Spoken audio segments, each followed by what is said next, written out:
असम के फेरुआ गांव में संतू नाम का एक किसान रहता था। वो हर दिन सुबह को खेत में जाता था। दिन भर खेत में काम करके शाम को अपने घर लौटता था। एक दिन संतू को खेत में काम करते करते शाम होने को आई थी।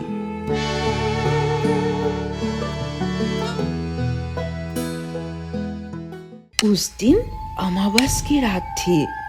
संतू अपने हालों को जोतकर घर में आने की तैयारी कर रहा था। आसमान में काली बादल छाई हुई थी। मौसम भी कुछ अच्छा नहीं था। संतू जल्दी से जल्दी घर जाने लगी। तभी अचानक से बहुत जोर से बारिश होने लगी।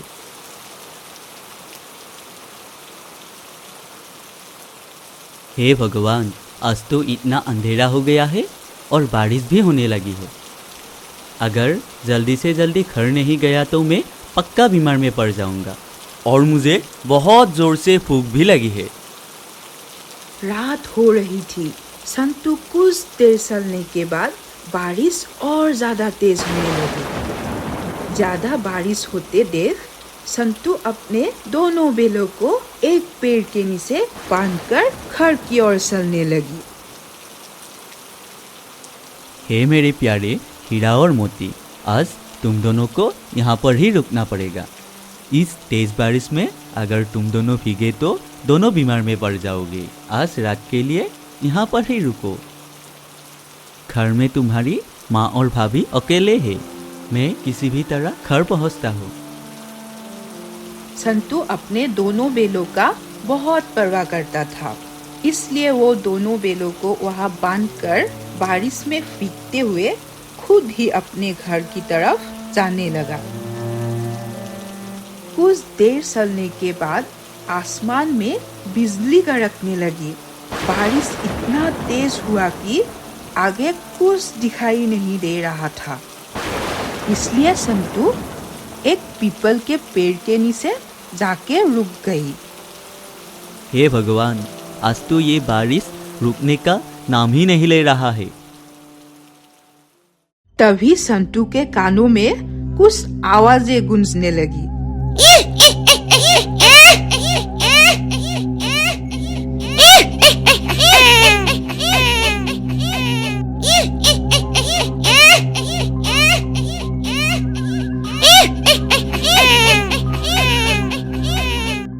संतू इधर उधर देखने लगा, पर संतू को कोई नहीं दिखाई दी। संतू को थोड़ा सा डर लगा, इसलिए संतू वहां से निकलकर कुछ दूर चला ही था।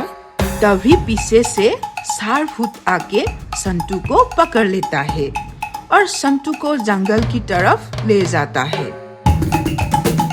अरे अरे अरे अरे, कौन हो तुम लोग? मुझे कहाँ और क्यों लेकर जा रही हो?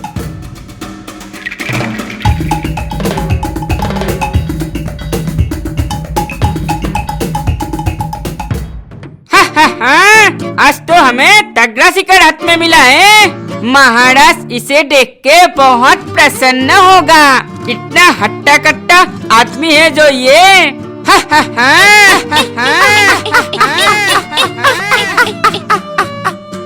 सालों फूट संतू को लेकर फूटों के राजा के पास चलने लगा। हे भगवान, आज तो मैं गया, मुझे बचाओ। कुछ दूर चलने के बाद वे फुटिया महल पहुंच गया।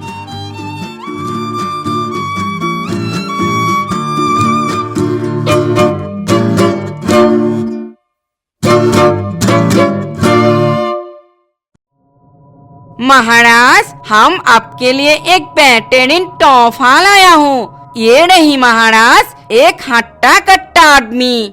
अरे ओ बेवकूफो, मैंने तुम लोगों को कितने बार बोला है, मुझे सिर्फ इंसानी बच्चा ही पसंद है। तुम लोग ये क्या लेकर आई हो? माफ करना महाराज, आज हमने सारा गांव ढूंढा पर हमें कहीं भी इंसान का बच्चा नहीं मिला, इसीलिए हाथ में जो आया उसे ही ले आया महाराज। अगर आप कहे तो इसका सूप बना देता हूँ। सुना है इंसानी दिमाग का सूप बहुत अच्छा लगता है। हे भगवान, ये भूत क्या बोल रहा है? क्या मुझे ये भूत सूप बनाकर खाने वाले हैं? संतू, जल्दी से जल्दी कुछ करो, नहीं तो तुम आज गया, ये भूत तुझे सूप बनाकर खा जाएंगे। आइडिया, यही करता हूँ। महाराज, आपकी जय हो। अगर मैं आज आपकी भोजन बन पाया तो मुझे बहुत ही सौभाग्य प्राप्ति होगा महाराज। महाराज, हमने आपके बारे में बहुत तारीफें सुनी हैं। आप जैसे साहसी बुद्धिमान राजा आज तक पैदा ही नहीं हुआ। महाराज, आपकी कोटि कोटि प्रणाम। क्या सच में इंसान मेरे बारे में इतना कुछ जानते हैं? वाह! अरे ओ इंसान, तुम लोग मेरे बारे में और क्या क्या जानते हो? जरा हम भी तो सुने, इंसान मेरे बारे में क्या क्या जानते हैं।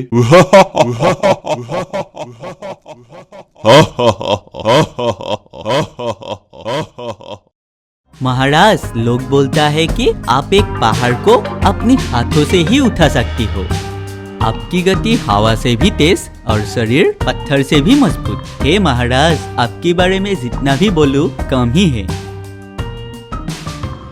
मस्का लगा रहा है महाराज को।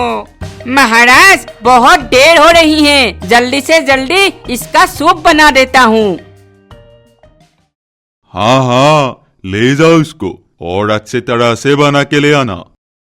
धन्यवाद महाराज, मैं आपका सूप का योग्य बना, इसलिए आपको मेरा प्रणाम। हाँ हाँ, ठीक है, ले जाओ इसको। महाराज, आपसे मेरी एक विनती है, अगर बुरा ना मानो तो। हाँ हाँ, बोलो, क्या बोलने वाले हो? हाँ हाँ, जो बोलना है बोलो, जल्दी से बोलो। हे महाराज, दरअसल मैं आज थोड़ी जल्दी में था, इसीलिए मैं अपनी बुद्धि और भेजा घर में ही भुलाया। अगर आप मुझे बिना मेरी बुद्धि और भेजे के साथ खाया तो लोग आपको क्या बोलेगा? कहेगा कि भूतों की महाराजा बिना बुद्धि और भेजे का आदमी का सूप खाते हैं। आपका बहुत बदनामी होगा, है ना महाराज?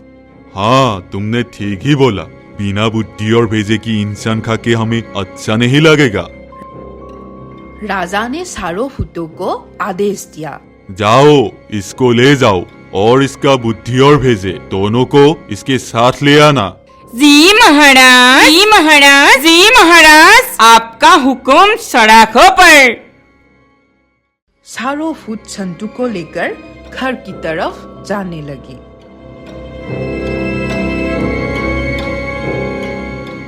कुछ समय चलने के बाद संतू और सारों भूत संतू के घर पहुंच जाता है।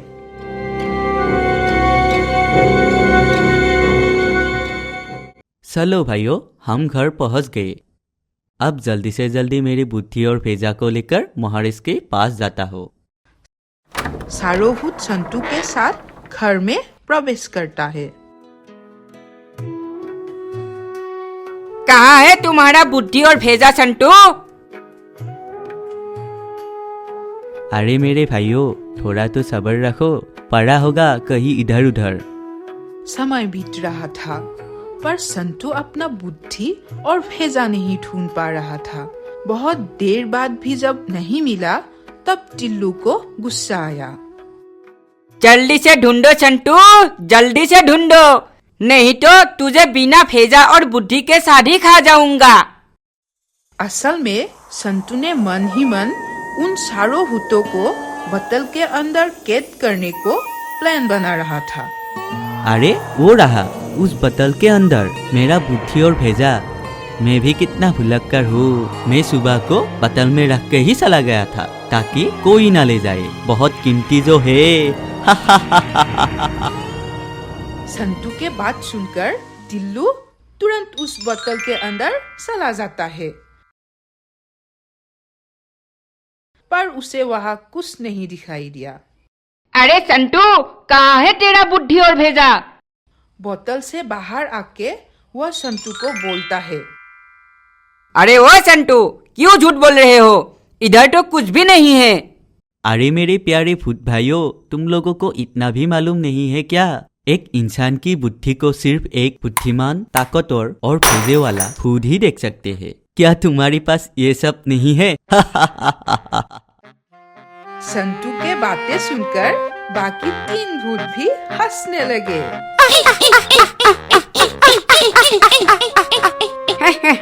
ये टिल्लू के पास तो दिमाग और बुद्धि है ही नहीं, कहाँ से दिखेगा ये? खाली दिमाग है इसका, इसलिए तो इसको कुछ नहीं दिखाई दे रहा है। मुझे तो बहुत अच्छी तरह से दिखाई दे रहा है। वाह वाह संतू, क्या दिमाग पाया है, बहुत अच्छा। और बुद्धि भी चकमका रहा है, झिलमिला रही है। हाँ हाँ, मुझे भी दिखाई दे रही है। वाह संतू वाह, कितना अच्छा बुद्धि और भेजा है। बाकी 3 भूतों के बातें सुनकर टिल्लू ने भी बोला, हाँ हाँ, मुझे तो पहले से ही दिखाई दे रहा था। मैं तो बस तुम लोगों का तेज ही ले रहा था। वाह वाह संतू, क्या दिमाग पाया है तुमने। अरे वाह, और ऊपर से तुम्हारा बुद्धि झिलमिला रहा है।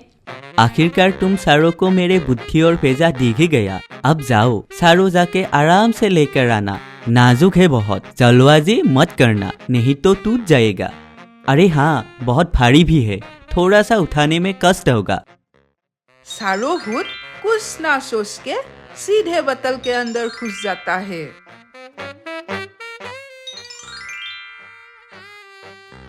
फाड़ी है, फाड़ी है, बहुत फाड़ी है, फाड़ी है, फाड़ी है। आहिस्ते आहिस्ते, फाड़ी है, फाड़ी है, आहिस्ते आहिस्ते। सारो भूत बोतल के अंदर ही था। तभी संतू ने बोतल का थक्कन मारकर सारो भूतों को बोतल के अंदर कैद कर लिया। तुरंत ही संतू बोतल के ऊपर दुर्गा माँ का कवच चढ़ा देता है और सारो भूत उस बोतल के अंदर ही कैद हो जाता है। सारो भूतों को तब पता चला कि असल में संतू ने उसको धोखा दिया और उसे कैद कर लिया। अरे अरे अरे, ये कहाँ फंस गया हम? अरे अरे, ये कहाँ फंस गया? अरे इस बेवकूफ टिल्लू के वजह से हम लोग इधर ही कैद हो गए। इधर तो भेजा बुद्धि कुछ भी नहीं है और ऊपर से ठक्कन भी मारा है ये संतू ने। इस बेवकूफ की वजह से आज हम इधर है। मैंने तो पहले ही कहा था कि अगर छोटा बच्चा नहीं मिला तो बकरी भेजी ले जाता हूँ, पर इसे तो महाराज को प्रसन्न करना था।